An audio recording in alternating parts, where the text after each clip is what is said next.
Setiap benda di sekitar kita, sekecil udara yang kita hirup, hingga benda sebesar planet di langit malam, semuanya tersusun dari suatu hal yang sama, yaitu atom. Tapi, apa sebenarnya atom itu? Bagaimana bentuknya? Apa yang membuatnya bisa membentuk segala sesuatu di alam semesta ini? Sebelum kita menjelajahi lebih dalam tentang struktur atom, yuk kita mulai dengan mengenal dasar-dasarnya terlebih dahulu. Sebelumnya, izin memperkenalkan diri. Saya Nabila Zahira Nizwa, mahasiswa pendidikan kimia angkatan 2024 dari kelas A.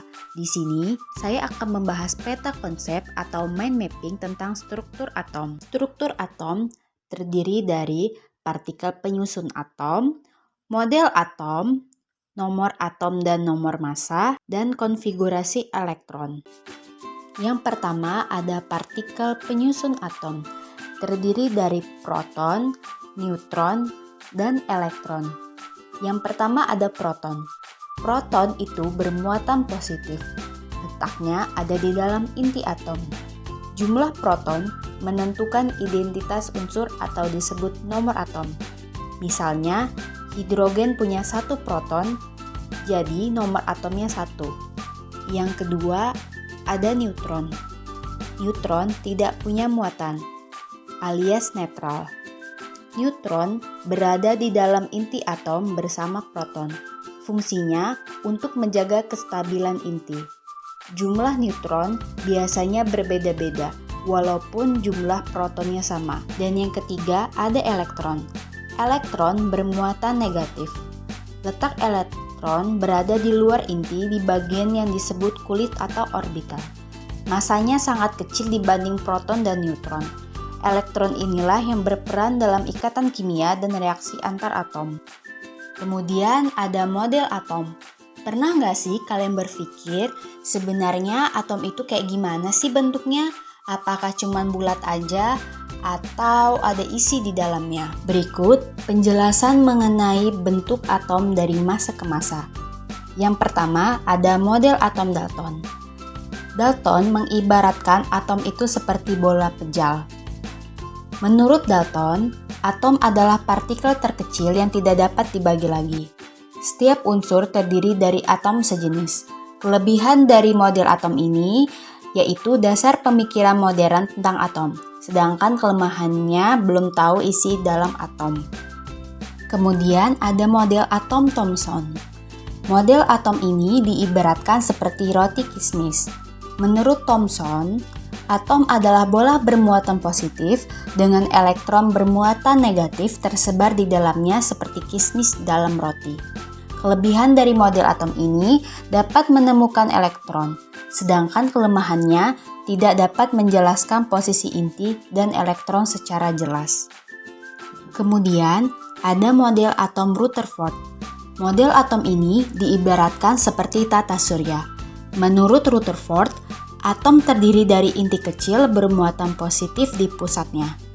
Elektron mengelilingi inti seperti planet mengelilingi matahari. Kelebihan dari model atom ini dapat menemukan inti atom, sedangkan kelemahannya tidak bisa menjelaskan kenapa elektron tidak jatuh ke inti. Kemudian, ada model atom Bohr. Model atom ini diibaratkan seperti orbit satelit. Menurut Bohr, elektron mengelilingi inti pada lintasan-lintasan tertentu yang disebut kulit atau orbit. Elektron hanya bisa berada di lintasan tertentu tanpa memancarkan energi. Elektron bisa berpindah antar lintasan dengan menyerap atau memancarkan energi. Kelebihan model atom ini dapat menjelaskan spektrum cahaya atom hidrogen. Sedangkan kelemahannya hanya akurat untuk atom sederhana seperti atom hidrogen. Dan yang terakhir ada model atom mekanika kuantum. Model atom ini diibaratkan seperti awan atau kabut. Model atom mekanika kuantum didasarkan pada prinsip mekanika kuantum. Menurut model atom ini, elektron tidak berada pada lintasan pasti, melainkan pada orbital atau daerah kemungkinan terbesar ditemukannya elektron.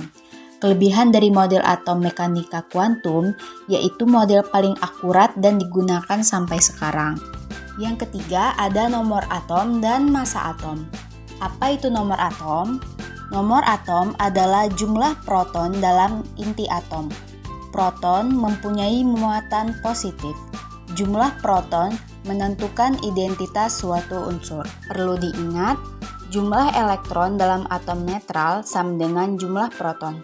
Contohnya, untuk atom karbon, Z sama dengan 6, artinya 6 proton dan 6 elektron. Kemudian ada nomor massa. Apa itu nomor massa? Nomor massa adalah jumlah proton ditambah neutron dalam inti atom. Neutron sama dengan partikel netral, ikut menambah massa. Karena elektron massanya sangat kecil, jadi tidak dihitung. Untuk rumusnya, A sama dengan Z ditambah N atau nomor massa sama dengan proton ditambah neutron. Kemudian yang keempat ada konfigurasi elektron. Apa itu konfigurasi elektron? Konfigurasi elektron adalah cara menyusun elektron ke dalam kulit-kulit atom atau tingkat energi di sekitar inti atom. Setiap kulit punya batas jumlah elektron yang bisa ditampung. Elektron akan menempati kulit dari yang paling dekat ke inti atau energi terendah sampai yang paling luar. Kemudian ada aturan dasar konfigurasi elektron.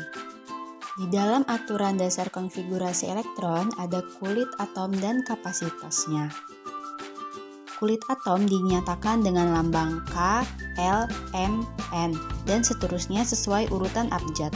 Masing-masing untuk nilai N sama dengan 1, 2, 3, 4, dan seterusnya. Kulit atom K, jumlah maksimal elektronnya yaitu 2 elektron.